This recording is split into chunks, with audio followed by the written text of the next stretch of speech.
Hashtag Doggy People with Phil Lassman. Hello, it's me, and welcome to Hashtag Doggy People, the show about life, love, and dogs.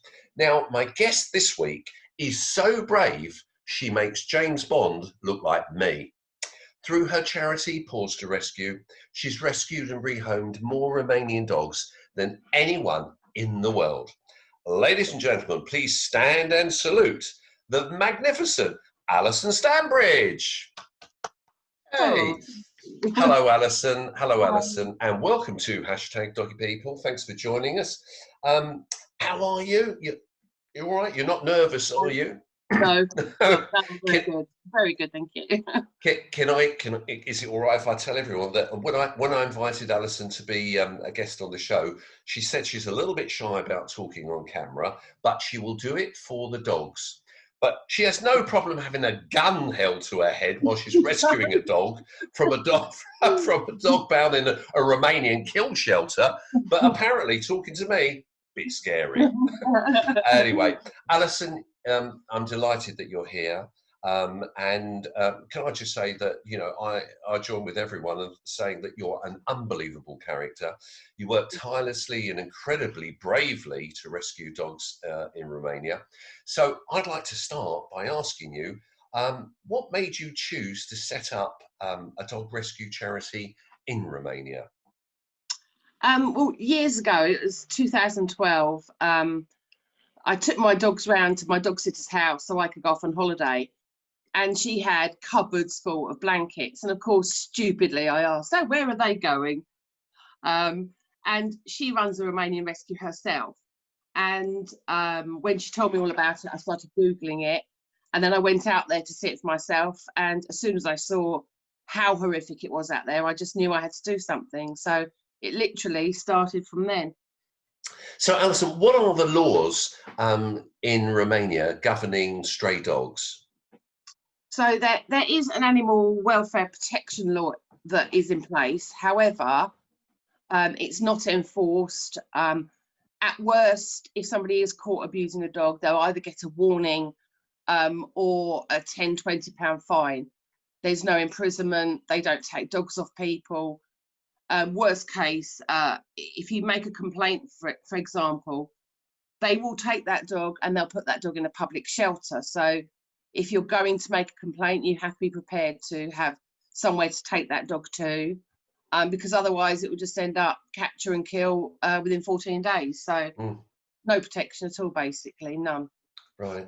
So when you first went there were absolutely no rescue centres at all in Romania. Dogs were automatically put into a pound. And as you say, they had 14 days before they were actually put to sleep. Yeah, that's correct. So the EU gives Romanian money to control their stray dog population, how they see fit. And the Romanian national policy is capture and kill. So they capture the dog, they take them to places called public shelters, and they keep them there for 14 days, and then they euthanize them. Oh gosh! And how do they capture these dogs and put them in the shelters? They've got dog catchers there, have they? Yes. It used to be years ago. It used to be almost anybody that could make a dog pole. It's like a long stick with a wire hoop on the end. 99% of them don't like dogs anyway, and they literally tight it around a dog's neck. Anything, they'll just get that dog into a tiny cage and take it to public shelter, and they do it for money. It's around €50 for dog they catch. How much did you say for each dog? About €50. €50. And I just picked up on something that you said, that they don't like dogs in Romania. They don't actually like dogs. Like, we're in the UK, we adore dogs. We think everyone loves dogs. But is that really true? Why on earth do they not like dogs there? Well, it's crazy, really. I think there are animal lovers there. I'd say maybe 20% do like dogs, so there are animal lovers there. However, the majority of the population don't care about them, don't like them. Some of it stems from the Ceausescu era, where everybody was forced to move out their houses into apartments, so the dogs were left on the streets. And in fairness, they did form some packs and they used to chase people because they were hungry, of course. Of course. Traditionally, a lot of people, you know, in rural Romania in particular, there's always an axe in the garden because they chop wood. So the natural weapon is always an axe. And if a dog comes near, sniffing around for food, coming near the chickens to steal an egg, they will axe the dog. Whoa. So, you know, it's very common. And it stems back really from education and the culture of the country. It's not a culture like ours. It's not known as an animal loving nation. And, you know, with no laws coming in from the top, nothing being shown from the top, they continue to abuse dogs. I read somewhere as well that you said even the children are brought up with that mindset that children don't know how to love a dog or appreciate a dog, and they kind of seen the dog as something that's there to be abused. Yeah, that's absolutely correct. You know, the children learn from the adults about this. They watch the adults, and if they haven't been shown how to love and care for a dog, then they're just going to follow their parents, what's around them. You know, they'll see people abusing dogs in the street and they'll just think that that's the norm. And we have seen ourselves plenty of children abusing dogs and puppies. How do you cope with that, Alison, when you see that? I mean, I can't imagine what that would do to you. I mean, as someone as compassionate as yourself, I mean, you do. I mean, I need to sort of. We want to try and convey to the audience. We hear about the work that you do. We know the work that you do, but the impact of actually doing that on you and, of course, your team, which we'd like to hear about, must be unbelievable. I mean, may I ask you? It's a horrible thing to say, but what's the worst the worst experience you've had out there? Apart, we know you've had a gun held to your head, which I want to talk about, but what in your opinion has been the worst things you've seen in regard to dog abuse there? I think probably we've seen plenty of dogs and pups. I think really, you know, finding a pup with its leg and tail just axed off, and when we found the boys and we asked, you know, the boys were just sort of just in the process of doing it and actually had axed the leg off and the puppy screaming, and we just said, why did you do it? And they just said, we don't like dogs. You know, it was that simple. And it was absolutely, you know, horrific to see a puppy so young screaming in pain just because these kids don't like dogs. It's just, you know, you can't fathom, you can't get into the minds of children like that are prepared to do that. And extraordinary. Yeah, exactly. And you know, your reaction obviously is one of violence towards. I was going to say, did you, you know, I mean, I would have thought you would have jumped on them and sorted them out, quite honestly. I bet you were tempted to. You know, I think Absolutely. Oh my goodness, yeah.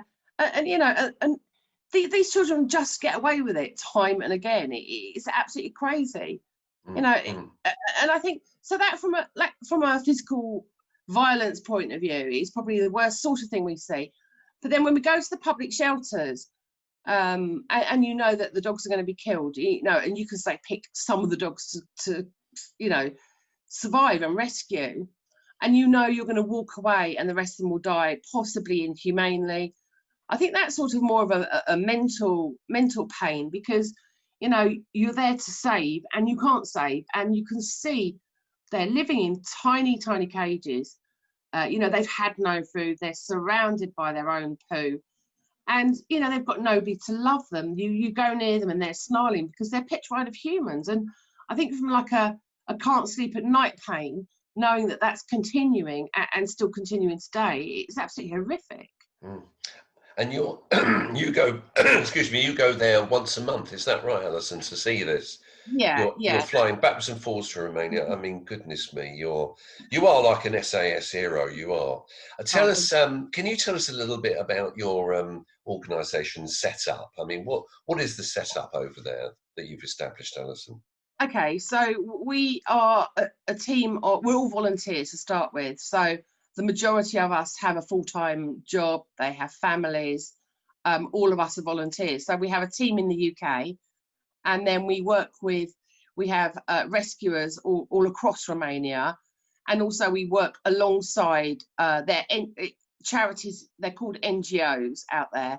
So we work alongside charities in their own right as well. And we partner up with them to rescue in those areas. So that's how we work out there.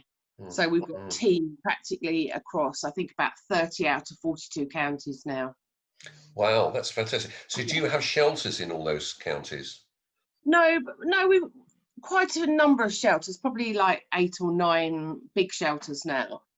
And for example, we work in partnership, and we have done for 7 years now, with a shelter in Baimari in the north of Romania near Ukraine.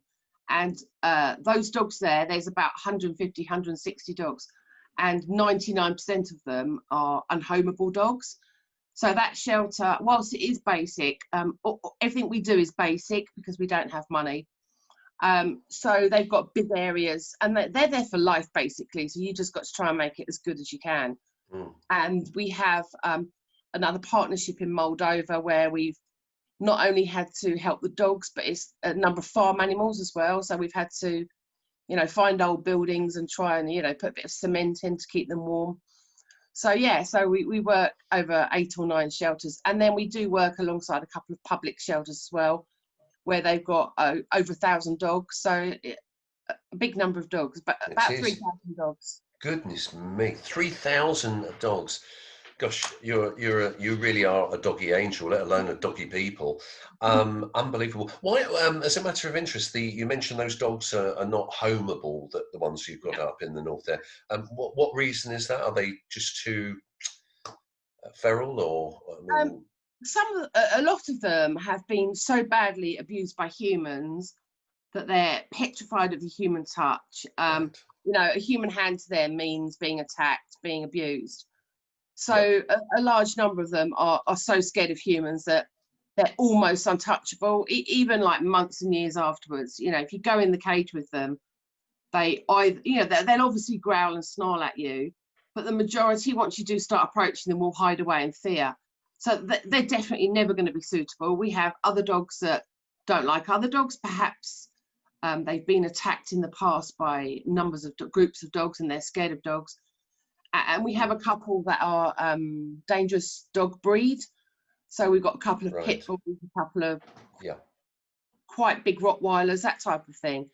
So, dogs that aren't really suitable for family homes, because, we have to admit that in Romania, thanks to, genetics, thanks to the stray dog population, the street dog type dog, and thanks to human abuse, a lot of the dogs are not suitable for family homes.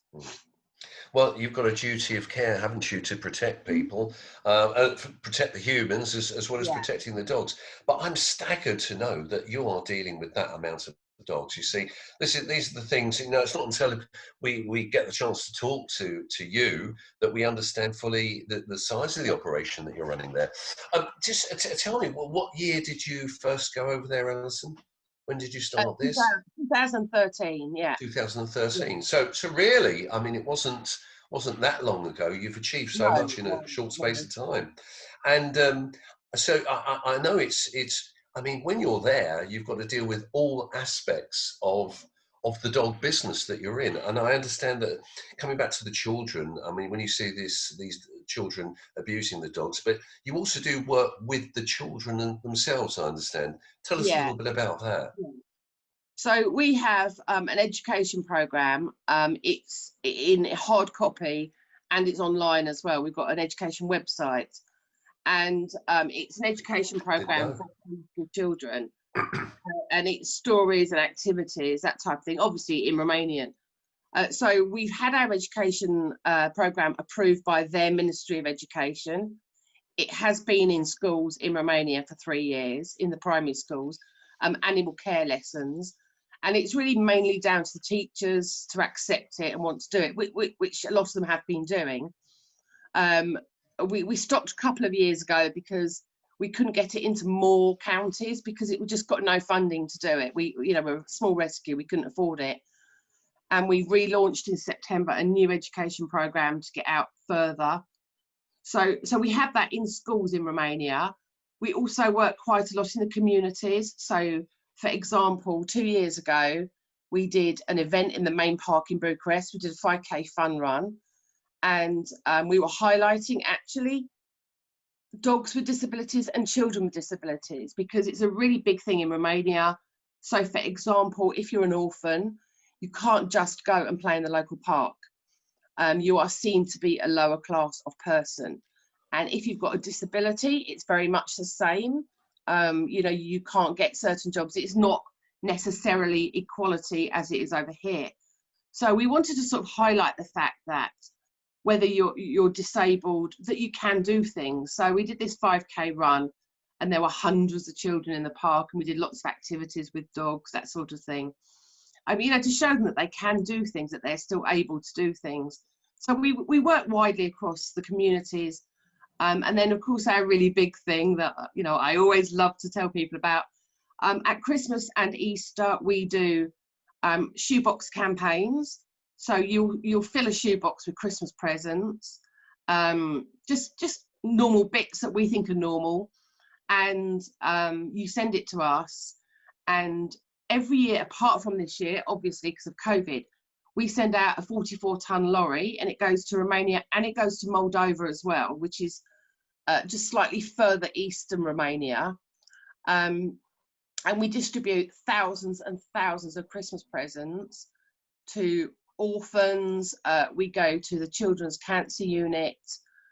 We go to children's HIV hospitals. We go to orphanages. And we go to some extremely poor villages as well. And we take the Christmas shoe boxes. We go to supermarkets and buy them Christmas dinner. Because literally in Romania, it's sort of, in many pockets in rural Romania, it's so bad that, for example, the children can't go to school because they don't have shoes to walk to school in. It's that poor. Christmas for them is an orange.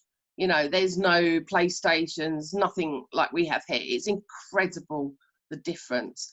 So we help them out at Christmas. Our lorry is going out next Tuesday, actually, during lockdown, which is not so useful. And then again at Easter, we do Easter eggs, and we do a shoe and sock appeal at Easter. So yeah, we help the kids as much as we can. Yeah. So what you're telling me, that's all you do? A bit more than that. I don't know if you find that impressive. I mean, really, I think she could do a bit more.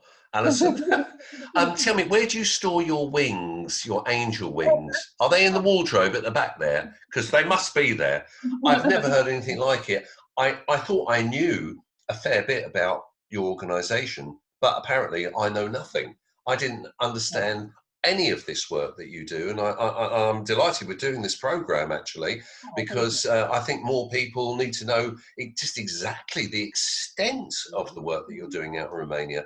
I mean, honestly, you're amazing, Alison. And of course, I mean, look, I know that when you're not doing this in Romania, I mean, you've got a husband, you've got a family, you've got 2 children, and am I right in saying this, that you've got a full-time job working in an insurance company? Yeah, I work. Seriously, is that right? Yeah, I work full-time as well. Yeah, so I just do the dog work, of course. Evenings, weekends. We've got a really good team. We've got a really, really good team of volunteers. So, for example, we have an adoptions manager, and she will literally manage all the adoptions.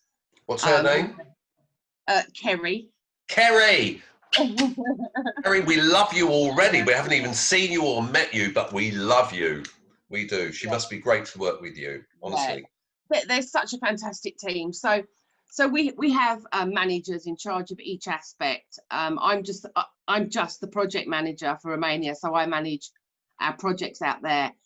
And there's a team, and they take it in turns on social media. We do a day a week each. Well, people do a day a week each, or take an evening a week. So it's a really good team, and we're all volunteers. We've only got one passion, and we're all absolutely totally dedicated to what we're working towards, to our goals. So sure.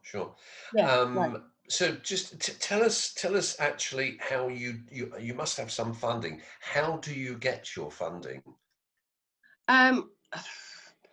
Social media obviously is key for us. It is literally really bottom line. So for example, we probably will only get 100 to 150,000 donations maximum a year.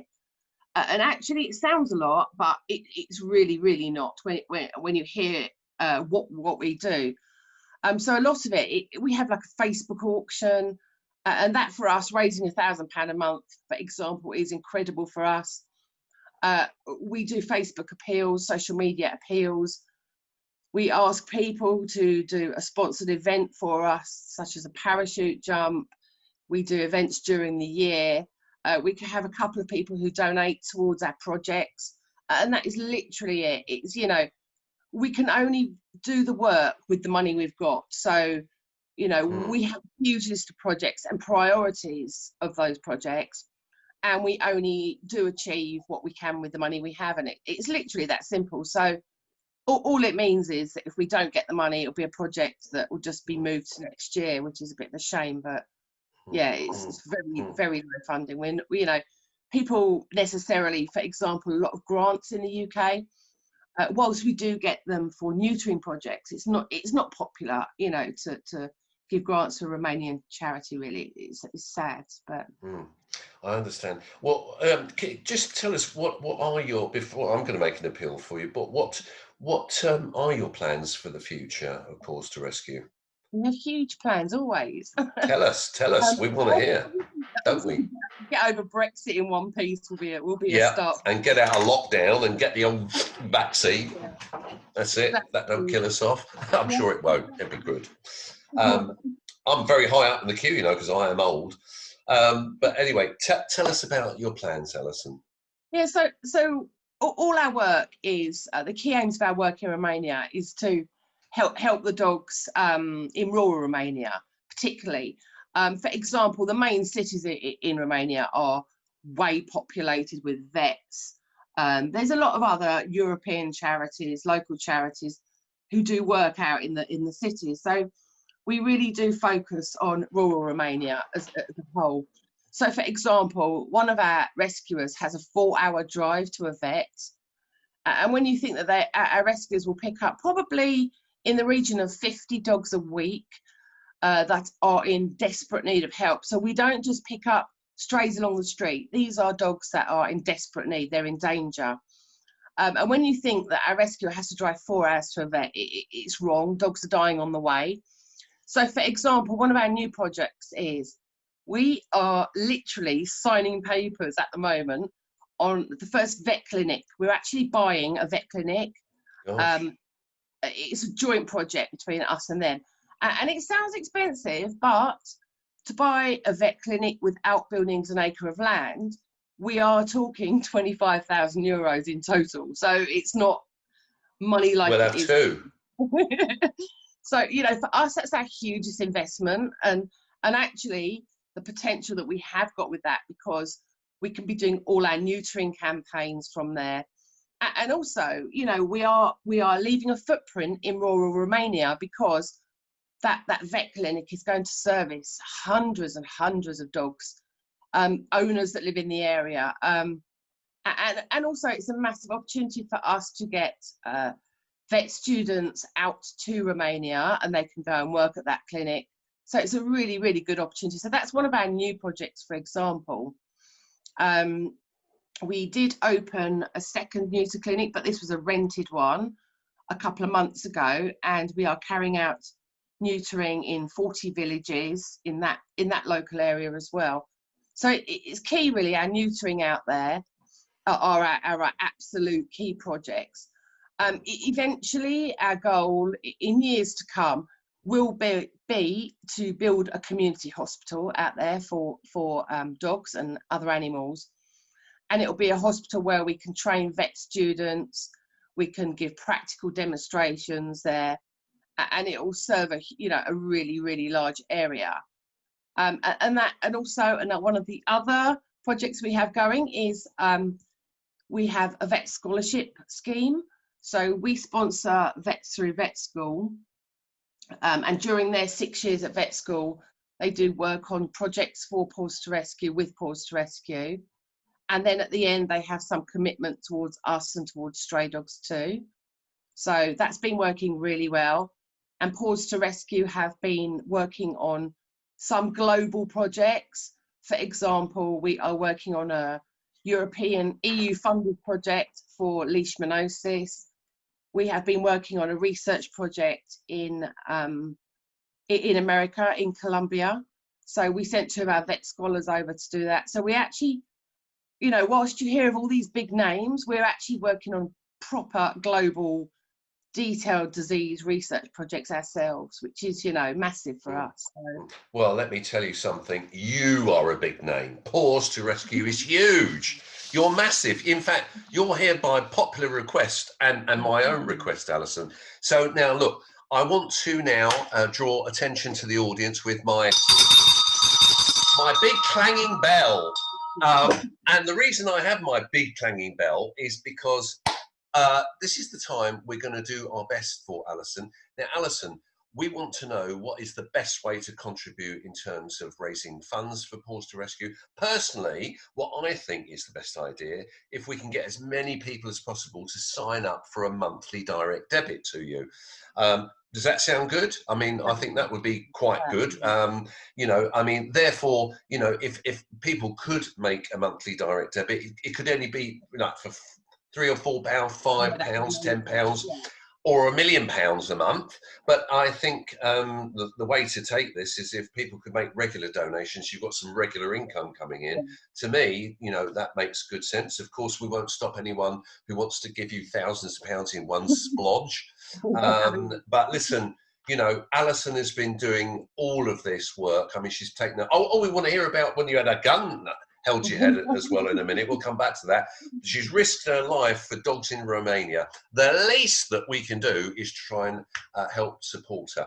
So, you know what, Alison, I'm going to ask you to tell us how can we donate to Paws2Rescue online? What's the best way of doing it? Your website, make your pitch, draw yourself up to the camera, make your pitch. And then we're going to talk about when you had a gun held to your head. All right. Okay, 3, 2, 1, go, Alison. So please go to our website, which is paws2rescue.com, and click on the donate button. Donate monthly, set up a direct debit, or just make a one-off donation. And please help our work. It is absolutely vital work in rural Romania. The dogs desperately need our help. And to help us to keep educating and neutering, it really, really would mean the world to us. Thank you. Alison, that was a pro pitch. I like that one. That was great. So yes, ladies and gentlemen, you've heard it from the founder member herself, Paws2Rescue, a rising star in animal rescue, and hopefully we will support you. We'll put that on the bottom of the video when it goes out and all the details. So hopefully you'll get a good response to that. Now, we've got I've got to keep my eye on the clock. Producers telling me now, I want to hear about this terrible time when you were literally, I mean, you literally did risk your life to rescue a dog. Tell us about that then. When did this happen to you? It was quite a few years ago, actually. So ironically, it didn't stop me. I know. You're cool hand, Luke. You're so brave.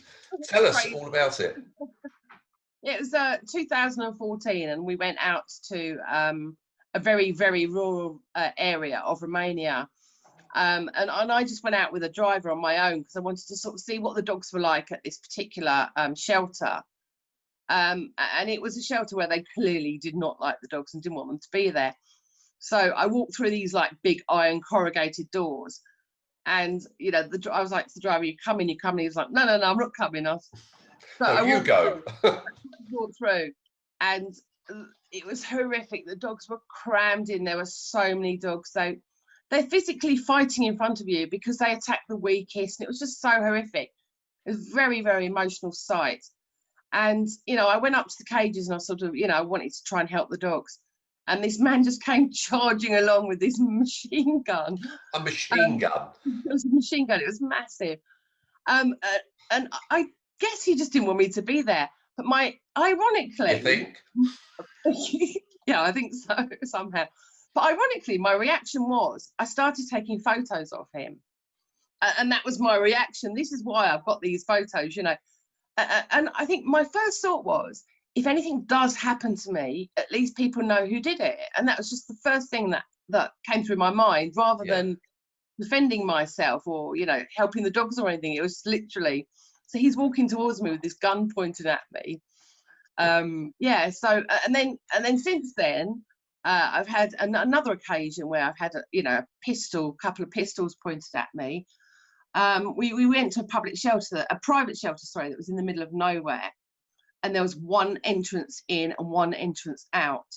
And okay, in fairness, we shouldn't have been there, but the rules are, if there's an animal in desperate need, you can go and get the dog out. So we were there anyway, and they pulled up a car in front and a car behind, blocking the car in, and we had nowhere to go.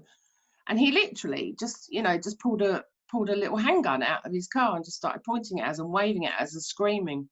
So yeah, it was quite scary. It's quite a scary moment, but Can't think yeah, why. luckily nothing happened to us. So Yes, thank God for that. Alison, just for goodness sake, I'm your uncle now. Listen to Uncle Phil.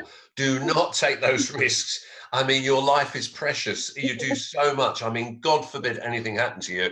Well, I think we'd have to pile in all the dog lovers. We get everyone together. We'd pile in over there. We'd go and hunt him down. I'll tell you that.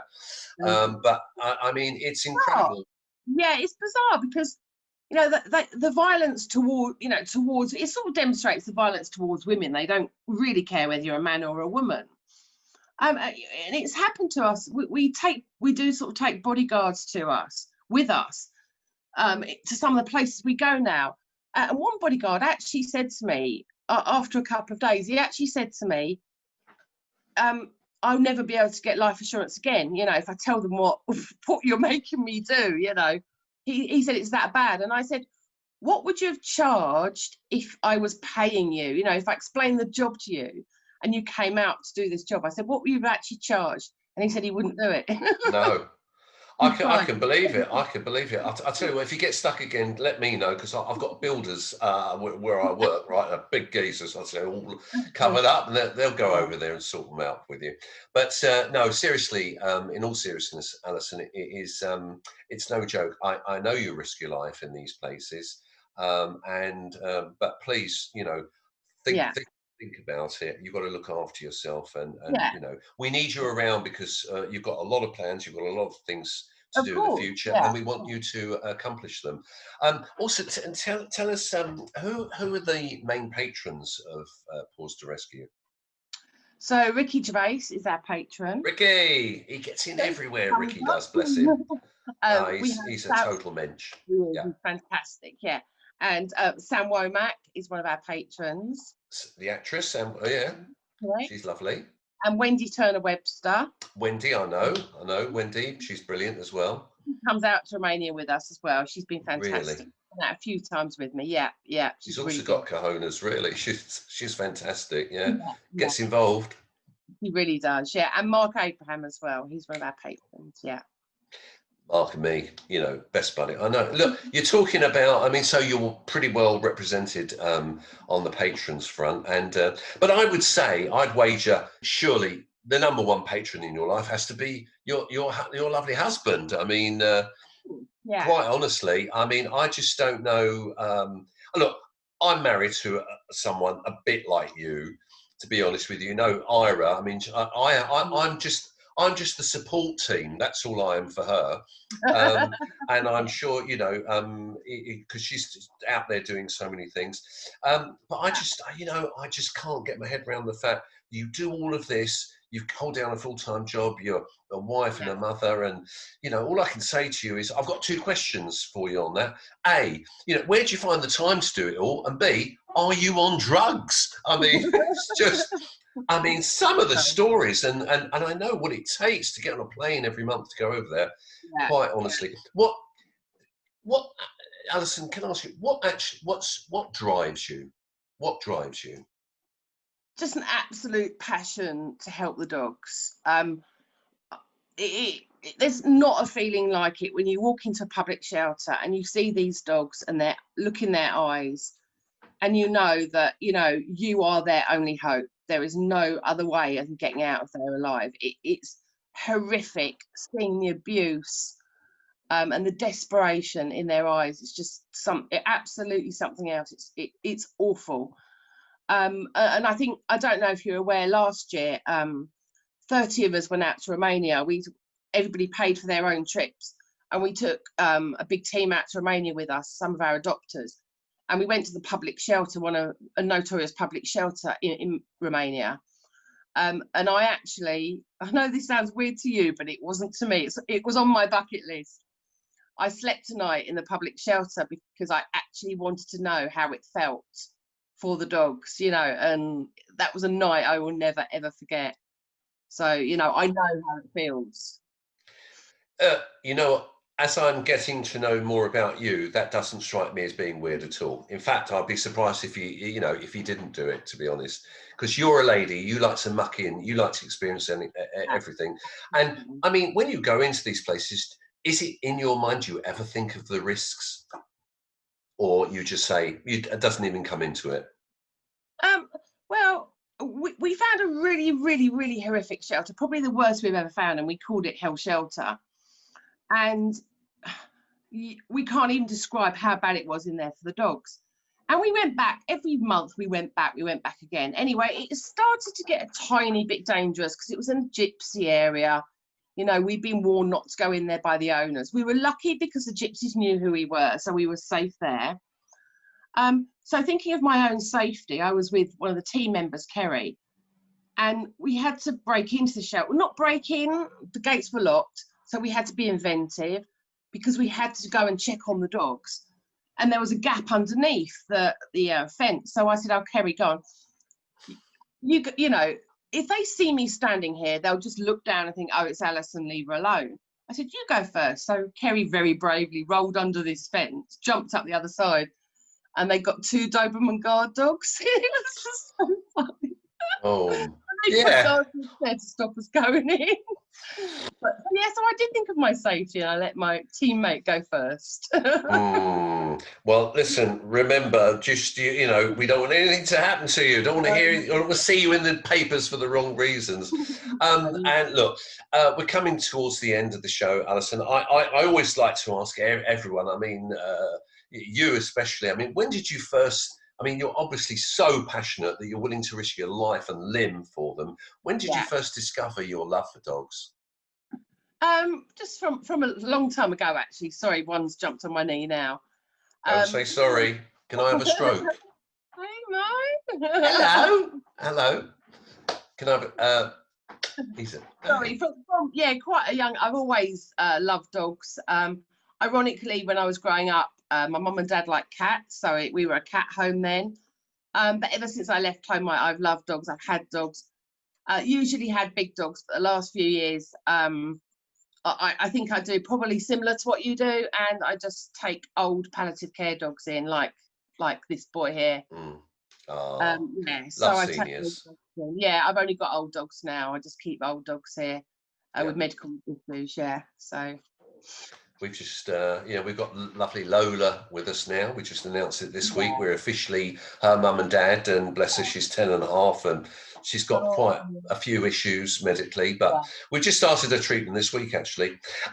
Anyway, Alison, before we wrap, I need to ask you our doggy people dabble, which is what I always play with our guests at the end. I mean, metaphorically, if you woke up tomorrow morning as a 20-year-old, what would be the first 3 things that you do? Gotcha. No idea.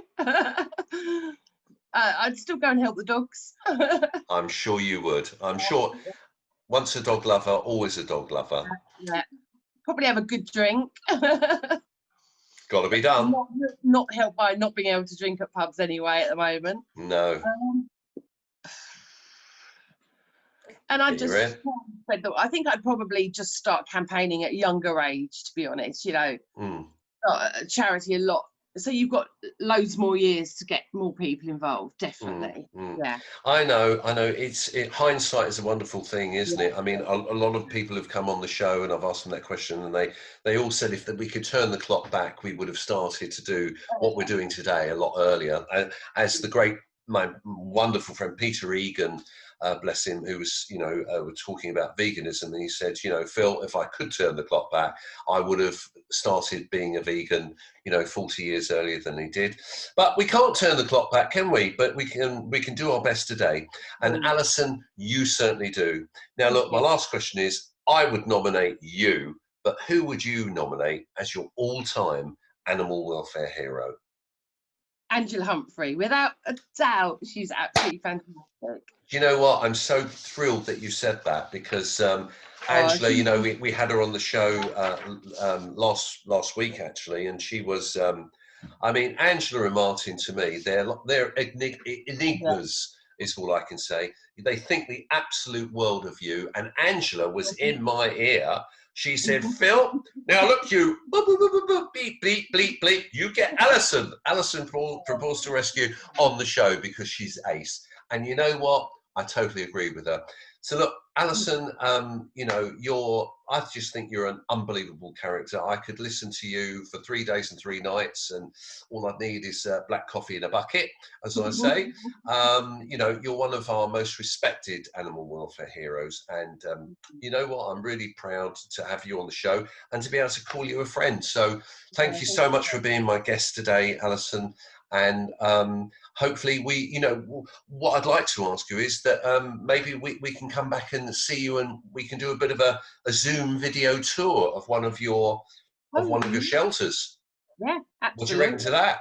We're going to do it with Pen Farthing from NowZed, and I think we might be doing something similar with Jill Robinson over in China for Animals Asia. So that'd be great. Love to come and see what you do. We can actually, so when if someone brings out a big submachine gun, we'll all be witnesses to it. Don't you worry. So Alison, thank you so much for being my guest today, and please stay safe and talk to you soon. All right, lots of love. Okay, bye, Alison. Stay safe. Well, that's the end of our show. I hope you enjoyed meeting Alison, and if you can, please donate to Paws2Rescue and help save a dog's life, and perhaps help save Alison's life. How brave is she? So that's it from me. Please subscribe to my YouTube channel, and join me next time when we'll be meeting yet another #Doggy Hero. Thanks very much. Stay safe, love your dog, and cheerio.